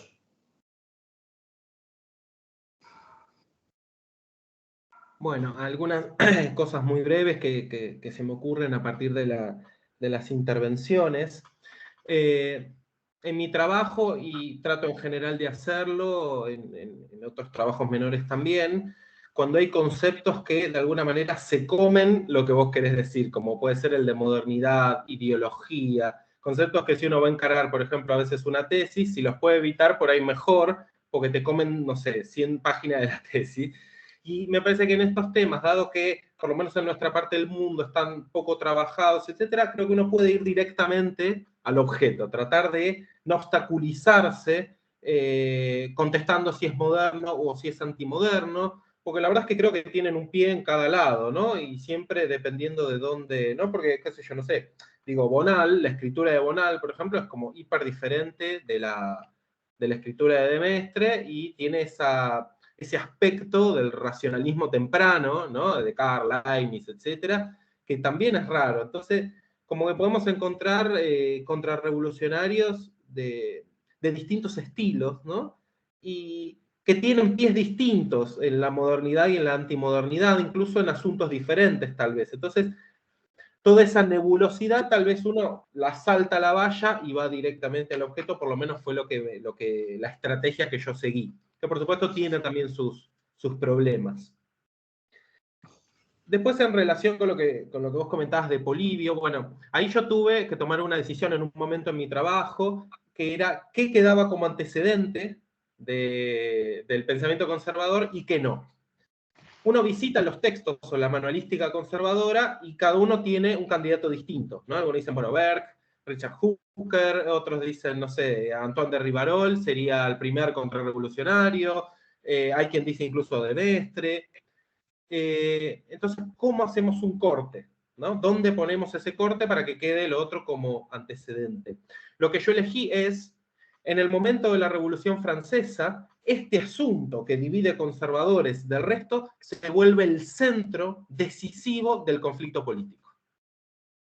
Y lo demás queda como antecedente. Por ejemplo, la Ilustración escocesa, que tiene tratamientos muy parecidos a los que van a aparecer después en la Revolución. Entonces, en la disputa revolución contra revolución. Entonces, el corte que yo encontré como para al menos dar un argumento de por qué empezaba con la contrarrevolución, o sea, por qué empezaba con Berg o Burke, era ese. En este momento, este asunto, que ya ha sido debatido antes, ahora es el conflicto político nodal de Europa. Y eso le permite como a uno enmarcarlo dentro de lo político. Esa fue la estrategia, digamos, que se me ocurrió, porque si no hay como un ad infinitum quizás de rastreos, incluso hay quienes se van a Platón para pensar los orígenes del pensamiento conservador, para mí para nada, pero hay autores que lo hacen. Y en relación a la naturaleza, lo que se me vino enseguida, digamos, a la cabeza, no sería no un tratamiento general, digamos, del concepto, porque no sabría qué decir, sino de Berg, ¿no? Cuando él dice, no se trata de, no sé, la naturaleza en términos de derechos naturales o de las ciencias naturales trasladadas al mundo de lo social, se trata de imitar una lógica de funcionamiento de la naturaleza. Nuestro mundo social debe funcionar con la misma lógica, agrego yo, impersonal que vemos en la naturaleza. Cuando Berg dice Francia debería imitar Inglaterra, lo que está diciendo no es que debe ser igual a Inglaterra, lo que está diciendo es, Francia, vos tenés que hacer lo mismo que hizo Inglaterra, que fue imitar la lógica espontánea, si se quiere, tradicionalista, que está íncita en la naturaleza. Así como crecen las plantas, crece el sistema jurídico, si lo sabemos efectivamente proteger bien, ¿no? Creo que es un poco eso, ¿no? Esa analogía de la operación o de la lógica de cómo funciona lo natural. Eso se me Perdón, una ocurre, sola ¿no? cosa, Sí. y me callo, la cosa de Berg con Shaftesbury. Yo que no sé, por ahí si alguien puede decir algo acá, simplemente eso. Me callo. Yo no sabría con Shaftesbury, pero en la tesis hice una comparación entre de lo bello y lo sublime con el texto de las reflexiones sobre la revolución en Francia, diciendo que, no sé, esto es lo que puedo decir, que para ver todo gobierno es sublime, todo gobierno para ver es sublime, pero la Revolución Francesa lo que sucede es que esa sublimidad ya no está espaciado, ya no tiene la distancia estética que se debería tener para que genere un miedo controlador, sino que lo que hay es directamente dolor y terror. En cambio, en el gobierno inglés, esa sublimidad íncita en todo gobierno se combina con el amor y la belleza, ¿no? Entonces, el monarca aparece con modos suaves. Es entonces la monarquía inglesa uno de los ejemplos de un objeto estético que combina lo bello y lo sublime, ¿no? Para generar un gobierno estable, ordenado. Porque todo gobierno debe dar miedo, pero el gobierno no debe dar terror. El terror directo, la violencia directa, elimina el efecto sublime. Eso hace Francia. Entonces es un gobierno que intenta ser sublime como todo gobierno, pero como hace el terror es un desgobierno. En cambio, Inglaterra es sublime, pero combina esa sublimidad que da miedo al monarca, qué sé yo, es sublime, pero combina con la belleza, con el buen trato, con la amabilidad. Eso.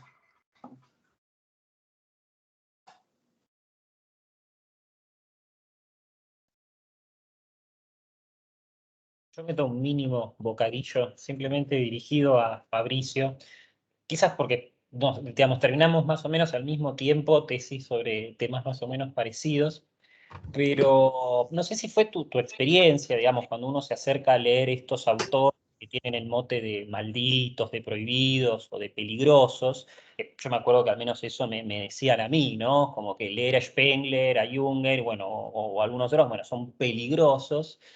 Y uno medio como que se acerca al texto con cierta desconfianza. Es lo que decía Ricardo, la Lefilief, el miércoles sobre Schmitt. Hasta que, bueno, uno medio, no es que, digamos, pierde la prudencia, porque mal que mal está haciendo un trabajo de tesis o un artículo, pero esa desconfianza, digamos, tan obsesiva, quizás se va desplazando un poco. Y en mi caso, al menos lo que pasó es que la desconfianza se movió hacia los comentaristas de los reaccionarios, hacia los losistas, que, bueno, que estoy pegándole mucho a Berlin, pero no es el único, tienden, digamos, a construir hombres de paja a partir de estos personajes, ¿no? Y así se puede entender que pongan una misma oración como equivalentes a Bonald y de Mestre, cuando solamente leyendo un párrafo y desde la propia prosa se ve esa diferencia. Así que, bueno, no sé si es algo que me pasó a mí o si a vos también te ocurrió. Disculpame, la señora que atendía en la oficina del libro francés, una vez le fui a comprar un libro de Saint-Simon, me dijo, esta gente es peligrosa, por Saint-Simon. Así que bueno, me hiciste acordar de eso. Disculpa, Fabricio. Sí, totalmente. Digamos que, no sé, uno no escribiría un artículo de opinión para medios públicos utilizando a Demestre, probablemente, digamos, ¿no? O sería, no sé, jugado a hacerlo, o tal vez sería un poco piantabotos, no lo sé. Sucede otro tanto con Carl Schmitt, digamos. Lo que pasa es que ahora, poco a poco, la moda o, bueno, la importancia de un autor como Carl Schmitt y su utilización tanto izquierda como derecha, lo hace un autor que puede ser mencionado. Sí, me daba la impresión, leyendo comentaristas, que había una intencionalidad política, que no está mal, pero que tal vez era demasiada y se comía la lectura sincera del texto, digamos, ¿no? Y que quizás nuestro lugar en el mundo, nuestra distancia con los años de esos autores hace que, bueno, no paguemos ningún precio por leerlos, digamos. También a veces sucede eso, ¿no? No sé, no sería lo mismo hoy estudiar, no sé, un pensador, qué sé yo, no sé, por ahí libertario y usarlo en público, digamos, ¿no? Sería uno, qué sé yo. Entonces sí, absolutamente, y también yo creo que en este aspecto la visión de Isaiah Berlin es para criticar, e incluso la de otros autores, y es un poco lo que intenté hacer también con el concepto de reaccionario, ¿no? Que es, bueno, ¿por qué reaccionario? Hay muchas cosas de Demestre, muchísimas, que para mí tienen una vigencia enorme, por ejemplo, en un asunto como la crítica a los intelectuales, ¿no? Digamos que me parece re interesante o la crítica de Berg a los intelectuales, ¿no? Esto de la discusión permanente, la idea que se opina sobre todo, la idea que es no darle o no hacerle caso también a los conocimientos que uno obtiene de la práctica misma, ¿no? Esto que Ausho también distinguía entre conocimiento teórico y conocimiento práctico. Son dos cosas, me parece, súper útiles de estos autores. Sí, totalmente, y me sigue pasando. La ventaja es que, por lo menos en nuestra parte del mundo, no son autores hipertratados, entonces uno puede sentirse por ahí un poco más libre de jugársela con una hipótesis o de, bueno, pensar con más riesgo. Es algo que por ahí yo, no sé, Maquiavelo no sé si me atrevería, o Hobbes no sé si me atrevería, digamos.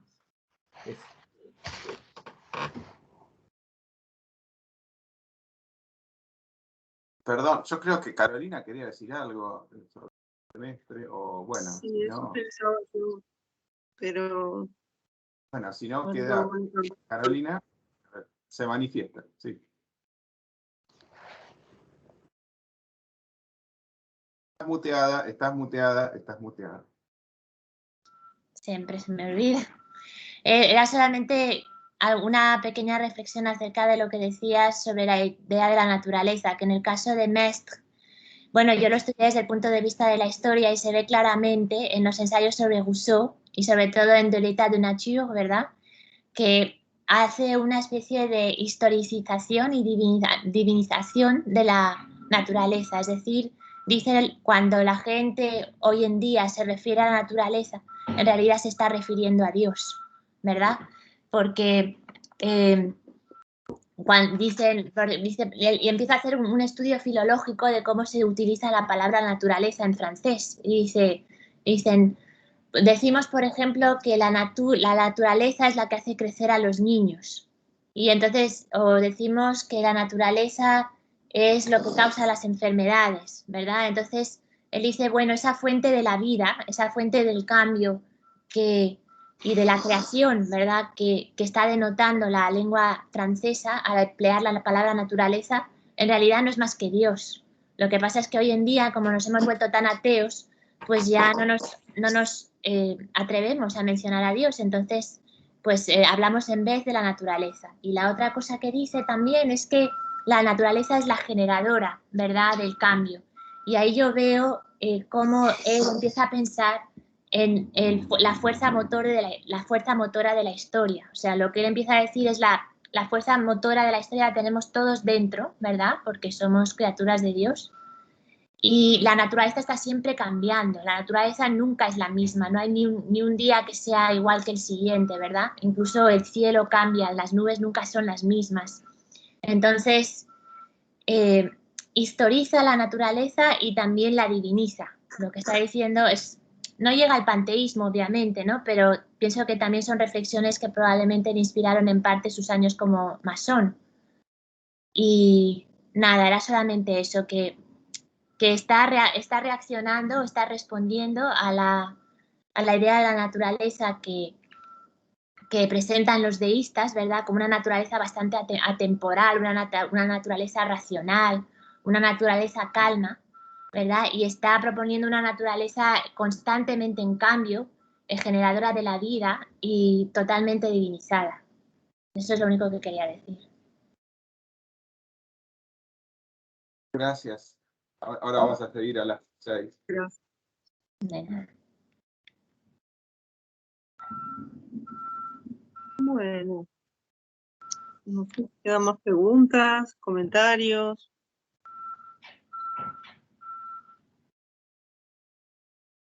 ¿Alguien quiere agregar algo? Sobre todo Fabricio, Hernán.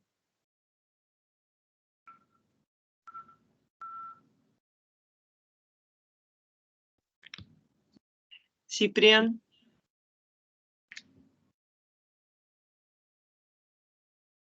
Estás muteado. Tenés.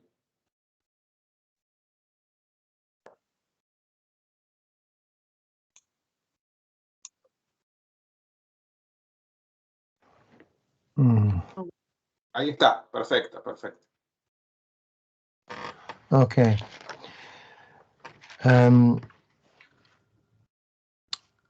Puedo decir algunas cosas.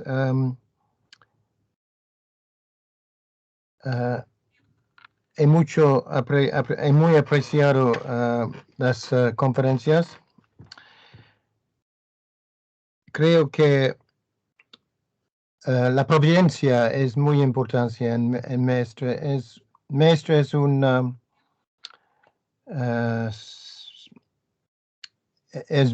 Agustín y Bossuet redivivos. Es el último el último que habla de la providencia.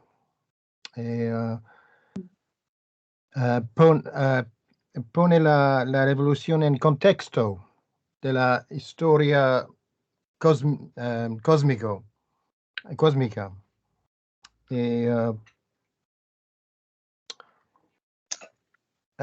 Desde Mestre,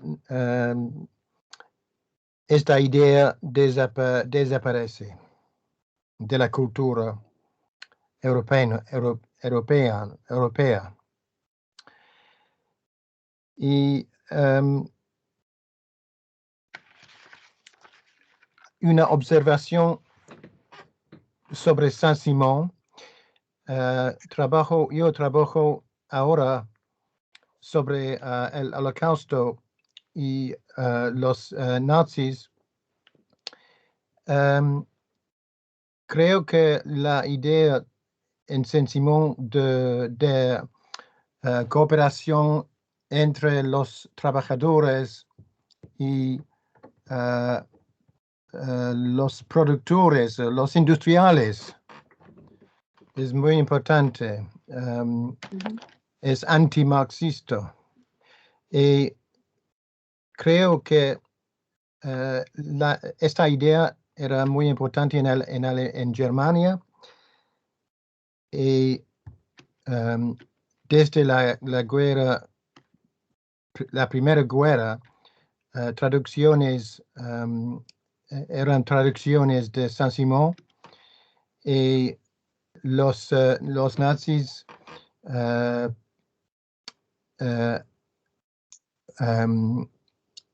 le gustaban la idea de corporatismo, no sé,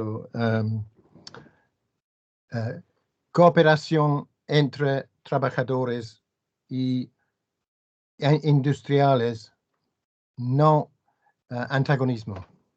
Okay.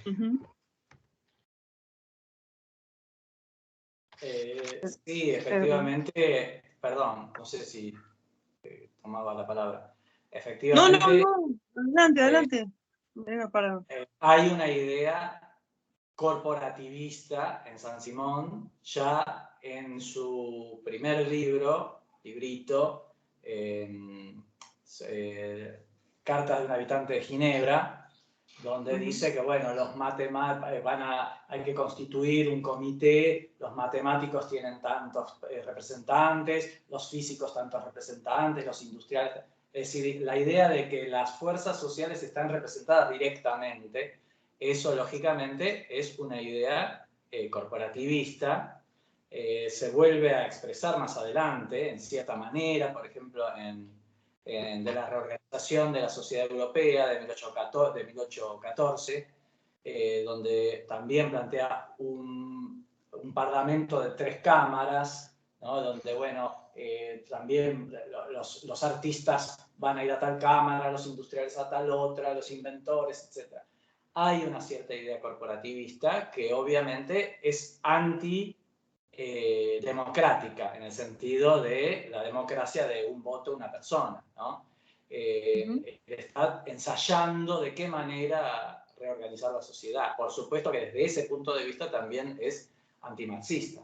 Hay otros aspectos que son retomados por Marx, ¿no? Es decir, eso es lo que yo planteo, ¿no? Planteo que Saint-Simon, digamos que Marx sale en línea recta de Saint-Simon, como por ejemplo plantea George Burbidge, sino que hay una reelaboración de determinados temas. Es decir, hay alguna reelaboración, por ejemplo, está, bueno, la industria, la capacidad de la industria, la asociación de trabajadores, el Estado como asociación de los trabajadores, la idea de hacer una ciencia de la sociedad a imitación de la ciencia de la naturaleza, la idea de organizar la sociedad, el internacionalismo, por ejemplo, dice que nada separa las fronteras a un industrial de otro, es decir, que en realidad el que quiere hacer ganancias las hace en cualquier lado. Entonces, una idea que, bueno, que circula también en diversos estamentos, por ejemplo, la joven Europa, la joven Alemania, etcétera, también hay una idea de revolución general. Entonces hay bueno, y después gobernar en función de la clase más numerosa y más pobre. Eso evidentemente es un antecedente fundamental para el socialismo en todas sus vertientes, que obviamente ahí la clase más numerosa y más pobre está puesta como un objeto, no como un sujeto.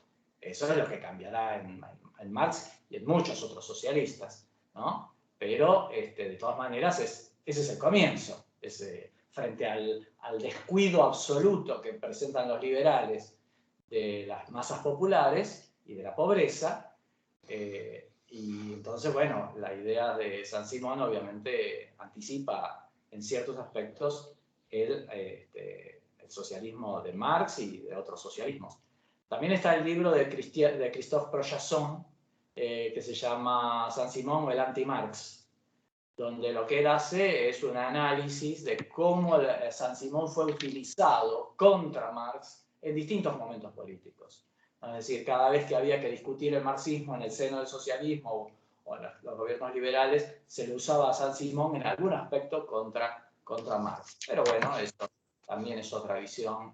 El libro es interesante, más bien en general respeta la visión liberal sobre Saint-Simon, en general siendo Projasson un hombre de izquierda, tengo entendido, pero en general repite ciertos mitos liberales.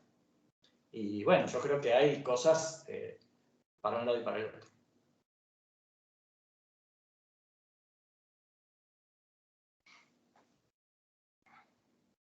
Bueno, gracias.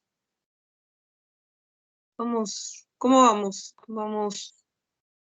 Vamos cerrando, ¿no, Mariano? Sí. Hora de cerrar. No, por agotamiento más que por tiempo, pero la verdad está buenísimo. Yo seguiría No, sí, 800 horas. muy buena la charla, muy buenas las presentaciones y todo el diálogo. Pero bueno, nada, siendo casi las 4, Bueno.